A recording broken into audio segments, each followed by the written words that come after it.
মাত্র 15 দিনের মধ্যে বাগানের যে কোনো গাছের ডাল থেকে চারা তৈরি হবে ভীষণ সহজ পদ্ধতিতে। মার্কেটের কোনো রকম রুট হরমোন ছাড়াই কিন্তু সম্পূর্ণ ঘরোয়া রুট হরমোন দিয়ে সুন্দর চারা গাছ তৈরি করব।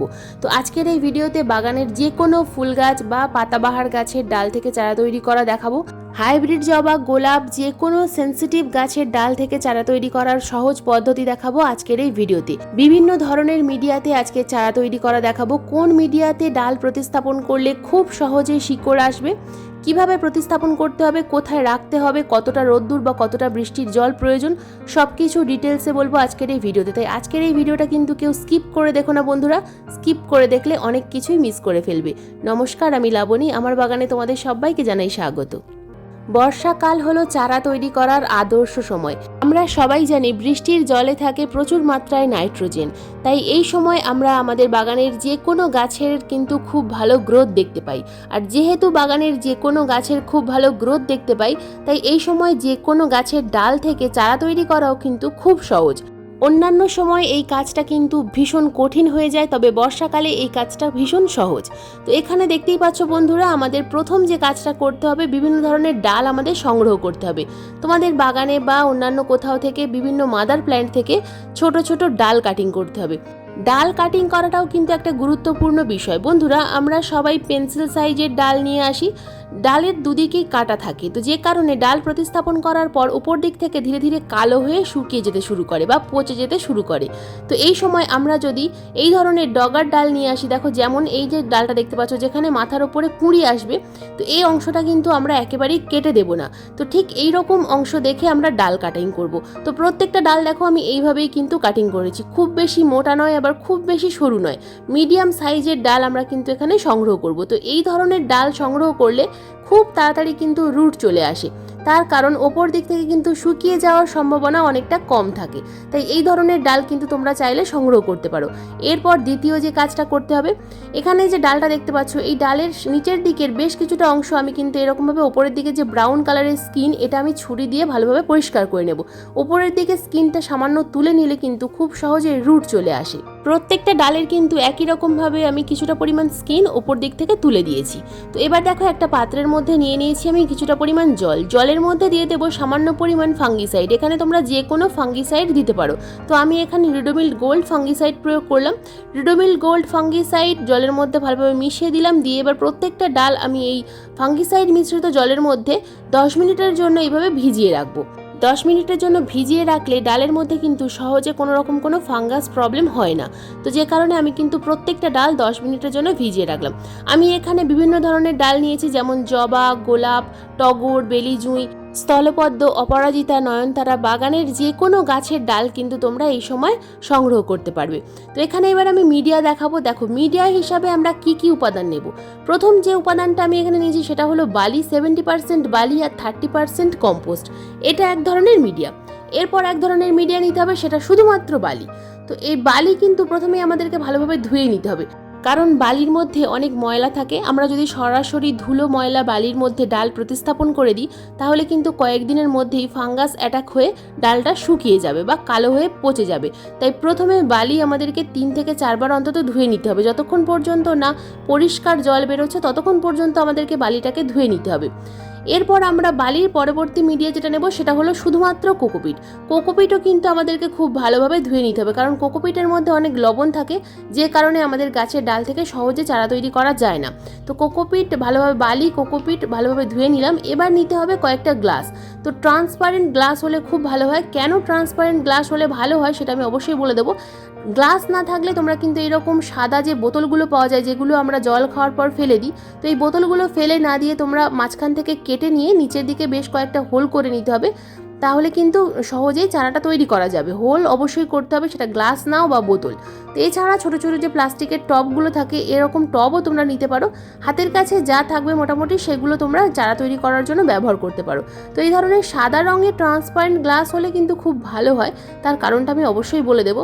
তো প্রথমে দেখো আমি যে মিডিয়াটা নিয়েছি সেটা হলো 70% বালি আর 30% যে কম্পোস্ট নিয়েছি, এটা খুব ভালোভাবে মিশিয়ে নিলাম। এই মিডিয়ার মধ্যে কিন্তু চারা তৈরি খুব সহজে করা যায়। তার কারণ যেহেতু এর মধ্যে আমি কম্পোস্ট প্রয়োগ করছি, যে সমস্ত গাছ খাবার খেতে ভীষণ ভালোবাসে, খুব ফুডি গাছ যেমন জবা গাছ বা গোলাপ গাছ, এই গাছের ডালগুলো থেকে চারা তৈরি করার জন্য এই মিডিয়াটা খুব ভালো। যেহেতু কম্পোস্ট আছে তাই ডাল ধীরে ধীরে যখনই ছোট ছোট রুট আসবে, খাবার কিন্তু ধীরে ধীরে সংগ্রহ করতে থাকবে, যার ফলে গাছের ডাল শুকিয়ে যাবে না। তাছাড়া কম্পোস্ট ময়েশ্চার ধরে রাখে, যে কারণে কম্পোস্ট এবং বালি এই দুটো উপাদান খুব ভালোভাবে মিশিয়ে আমি অনেকগুলো গ্লাসে দেখো ভরে নিলাম। কয়েকটা গ্লাসে বালি এবং কম্পোস্টের মিশ্রণ ভরে নিয়েছি, কিছু গ্লাসে আমি শুধুমাত্র বালি ভরেছি, আর কিছু গ্লাসের মধ্যে আমি কোকোপিট দিয়েছি। এরপর প্রত্যেকটা গ্লাসে ভরপুর মাত্রায় প্রথমে জল প্রয়োগ করতে হবে। যেহেতু নিচের দিকে গ্লাসের নিচের দিকে হোল করা আছে, সেই কারণে আমি যে জলটা দিলাম এই জল কিন্তু ড্রেনেজ হোলের বাইরে বেরিয়ে গেল। তো হোল যদি না করো তাহলে কিন্তু রুট আসার পরেও গাছ শিকড় পচে গিয়ে মারা যাবে। তো এরপর আসি রুট হরমোনের কথায়। আমরা সাধারণত কাটিং এড পাউডার দিয়ে গাছ প্রতিস্থাপন করি, তো আজকের আমি সম্পূর্ণ ঘরোয়া উপায় তোমাদেরকে প্রতিস্থাপন করে দেখাবো। তো এখানে আমি রুট হরমোন হিসাবে প্রথমেই যে উপাদানটা নিলাম এটা হলো দারুচিনি পাউডার। এরপর আমরা এখানে নেব সামান্য পরিমাণ মধু এবং দারুচিনি পাউডার, এই দুটোই কিন্তু একদম ন্যাচারাল রুট হরমোনের কাজ করবে। তো দুটো উপাদানকে খুব ভালোভাবে মিশিয়ে নিয়েছি। এবার যে ডালগুলো আমি তৈরি করেছিলাম, দেখো নিচের দিকে যে অংশটুকু আমি ভালোভাবে ব্রাউন এরিয়াটা পরিষ্কার করে নিয়েছি, অর্থাৎ নোড এরিয়াটা আমাদেরকে কিন্তু রাখতে হবে। নোড এরিয়া অর্থাৎ যেখান থেকে পাতা আসে। যে মিডিয়াতেই আমরা চারা তৈরি করি না কেন, মিডিয়ার মধ্যে কিন্তু নোড এরিয়াটার ভিতরের দিকে আমাদেরকে অনেকটা অংশটা প্রবেশ করাতে হবে। দেখো এবার আমি কিন্তু গ্লাসের মধ্যে কিছু একটা হোল করে নিলাম ভালোভাবে। তো হোলের মধ্যে আমি এই ডালটাকে ধীরে ধীরে ভেতরে প্রবেশ করে দিলাম। তো এই যেন কোনো রকমভাবে আঘাত না পায় এবং চেপে চেপে দিতে হবে, কোনো রকমভাবে যেন ডালটা নড়ে না যায়। যদি নড়ে যায় চারা তৈরি হওয়ার পর, তাহলে কিন্তু শিকড় অনেক সময় পচে যায়। তাই খুব ভালোভাবে চেপে চেপে দিতে হবে যেন হাওয়ায় না নড়ে যায় বা বৃষ্টির ছাটে না নড়ে যায়। এরপর দ্বিতীয় যে ন্যাচারাল রুট হরমোন সেটা হলো অ্যালোভেরা প্রায় আমাদের সবার বাগানেই থাকে। এখানে একটা ডাল নিয়েছি, এটা হলো গন্ধরাজ গাছের ডাল। এই গন্ধরাজ ফুল গাছের ডাল আমি এই অ্যালোভেরার জেলের মধ্যে দেখো রেখে দিলাম। তো এইরকমভাবে তোমরা 1 মিনিট বা 2 মিনিট রেখে দিতে পারো। রেখে দেওয়ার পর দেখো বালির মধ্যে আমি একটা হোল করে নিয়েছি। গ্লাসের মধ্যে প্রথমে বালি ভরে নিয়েছি এবং হোল করে নিয়ে ডালটাকে এই বালির মধ্যে আমি প্রতিস্থাপন করে দিলাম। যে কোনো মিডিয়াতে দিতে পারো, আমি দেখাচ্ছি বালিতে, এই নয় যে বালিতেই দিতে হবে। আমি 3 ধরনের যে মিডিয়া দেখালাম, 3 ধরনের মিডিয়ার মধ্যে যে কোনো একটাতে ডালগুলোকে প্রতিস্থাপন করতে পারো, সবগুলো যে নিতে হবে তা নয়। তো এরপর যদি এগুলো কিছুই না থাকে, যদি তোমাদের কাছে এই কাটিং এড পাউডার থাকে, সেক্ষেত্রে তোমরা কাটিং এড পাউডার দিয়েই কিন্তু প্রতিস্থাপন করতে পারবে।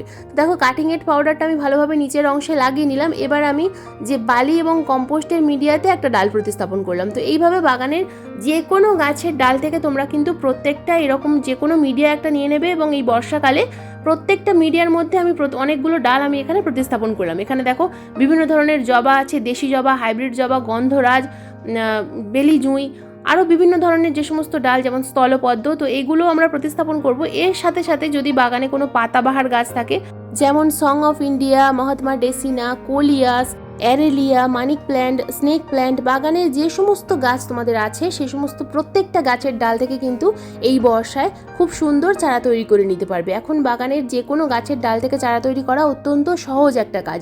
যেহেতু বর্ষাকালে আমরা যে কোনো গাছের ডাল থেকে খুব সহজে চারা তৈরি করতে পারি, কারণটা আমি ভিডিওর প্রথমেই বলেছি।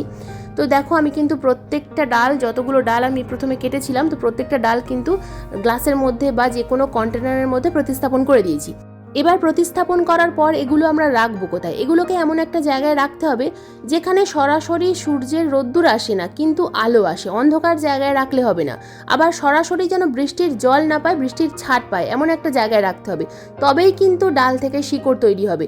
সরাসরি বৃষ্টির জল পড়লে কিন্তু অনেক সময় ডাল পচে যায়। সরাসরি বৃষ্টির জলের মধ্যে একেবারেই রাখা যাবে না। তো এই সময় শুধুমাত্র যে ফুল গাছের ডাল থেকে চারা তৈরি করব তা নয়, চন্দ্রমল্লিকা গাছের ডাল, শীতের গাঁদা গাছের ডাল, বাগানে অন্যান্য যে সমস্ত শীতের গাছ রয়েছে সেই সমস্ত গাছের ডাল থেকেও কিন্তু তোমরা এই সময় চারা করতে পারো। পয়েন্টসেটিয়া, তো দেখো এখানে কিন্তু আমি অলরেডি অনেকগুলো চারা তৈরি করতে রেখেছিলাম, তো প্রত্যেকটা কিন্তু হয়ে গেছে। তো তোমরা দেখতে পাবে যে ট্রান্সপারেন্ট গ্লাস আমি কেন নিতে বলেছিলাম। তো দেখো এই যে ট্রান্সপারেন্ট গ্লাসগুলো দেখাচ্ছি, এর বাইরে থেকে যখনই তোমরা দেখতে পাবে যে প্রচুর রুট এসে গেছে, তখন এগুলোকে তোমরা কিন্তু অন্য টবের মধ্যে মাটি রেডি করে রিপোর্ট করতে পারবে। যদি অল্প দুটো একটা রুট আসে আর তোমরা যদি না জেনে গাছটাকে তুলে ফেলো, তাহলে কিন্তু সেটা নতুন মিডিয়া মিডিয়াতে প্রতিস্থাপন করার পর আর হয়তো হবে না, গাছটা মারাও যেতে পারে। তাই সব সময় চেষ্টা করবে অনেক বেশি রুট আসার পর সেই গাছটাকে রিপোর্ট করার। যেমন দেখো এই নয়নতারা গাছ, এটা কিন্তু একটা হাইব্রিড নয়নতারা। তো এই হাইব্রিড নয়নতারা গাছের ডাল থেকেও কিন্তু খুব সহজে চারা তৈরি করা যায়। হাইব্রিড জবা, দেশি গোলাপ অথবা হাইব্রিড গোলাপ, যে কোনো গাছের ডাল থেকে এই বর্ষাকালে তোমরা খুব সহজেই চারা তৈরি করে নিতে পারবে। আমি যেভাবে তোমাদের দেখালাম প্রত্যেকটা তোমরা এইভাবে স্টেপ বাই স্টেপ যদি করো, খুব সুন্দর কিন্তু তোমরা চারা তৈরি করে নিতে পারবে, তাও মাত্র 15 থেকে 20 দিনের মধ্যে। বন্ধুরা, ডাল থেকে চারা তৈরি করার এই ভিডিও আজকের এই পর্যন্তই। আজকের এই ভিডিও তোমাদের কেমন লাগলো অবশ্যই কমেন্ট করে জানাবে। যদি ভিডিওটা তোমাদের ভালো লেগে থাকে তো প্লিজ একটা লাইক করো, শেয়ার করো, হাইপ করো। চ্যানেলে নতুন বন্ধু হয়ে থাকলে চ্যানেলে সাবস্ক্রাইব করে পাশে বেল আইকনটা প্রেস করে দিও এরকম নিত্য নতুন বাগান সংক্রান্ত ভিডিও দেখার জন্য। তো এইরকম বাগান সংক্রান্ত ভিডিও কিন্তু আমি প্রতিদিন ঠিক সন্ধ্যা 6টার সময় আপলোড করি। ভিডিও আপলোড করার সঙ্গে সঙ্গে যখনই ভিডিও লাইভ হবে তোমাদের মোবাইল স্ক্রিনে অথবা কম্পিউটার স্ক্রিনে ভিডিও নোটিফিকেশন পৌঁছে যাবে। আজকের এই ভিডিওটা সম্পূর্ণ মনোযোগ দিয়ে দেখার জন্য তোমাদের সবাইকে জানাই অসংখ্য ধন্যবাদ।